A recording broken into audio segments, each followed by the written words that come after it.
तो जबड़ा लॉक हो जाता है।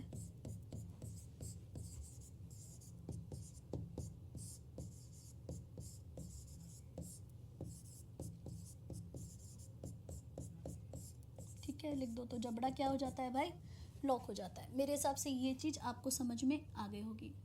अब बात करते हैं कि मैम एक बात तो बताओ, इसका कोई इलाज विलाज है या इंसान ऐसे ही मर जाएगा?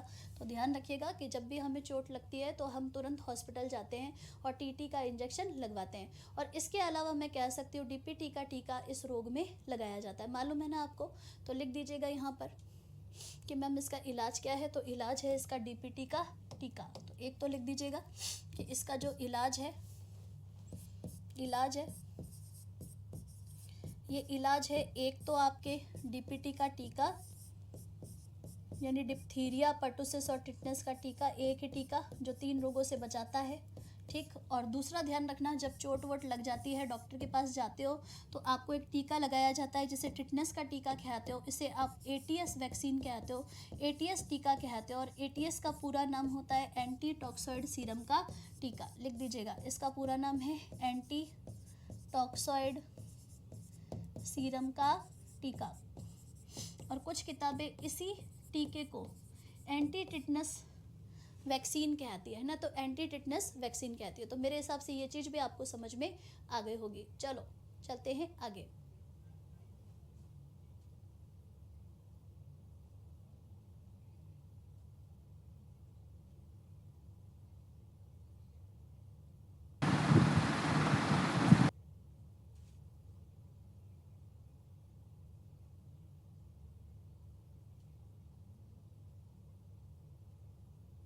थैंक यू विजय, अच्छी बात है कि आपके क्वेश्चंस बाहर नहीं गए।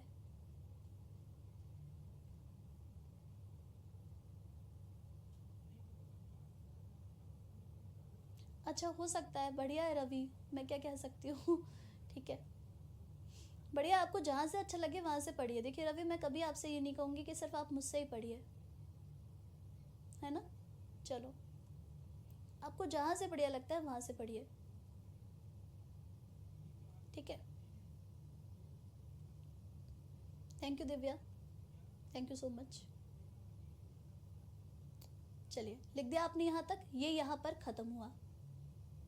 ठीक, चलो आगे बढ़ते हैं। और मैम टिटनेस अब खत्म हुआ, नेक्स्ट रोग पर चर्चा करेंगे। और मैम टिटनेस के बाद में क्या बचा है, तो टिटनेस पर भी हम टिक लगा देते हैं। अब पहले हम न्यूमोनिया और हैजा लेते हैं, फिर प्लेग ले लेंगे, ठीक है?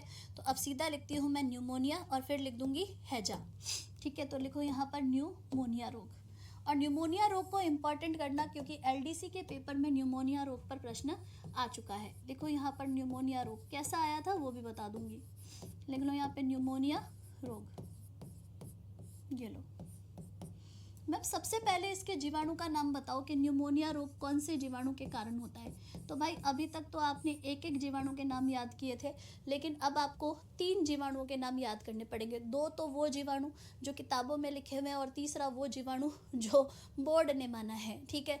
तो मैं चाहे ये करूँ, मैं चाहे वो करूँ, मेरी मर्जी, ऐसा ही करता है ये बोर्ड, ठीक है? और बोर्ड जो करता है वो हमें मानना पड़ता है, ठीक है? तो चलते हैं और उस पर बात करते हैं। तो लिखो यहाँ पर जीवाणु, और जीवाणु का नाम लिखेगा डिप्लोकोकस न्यूमोनी।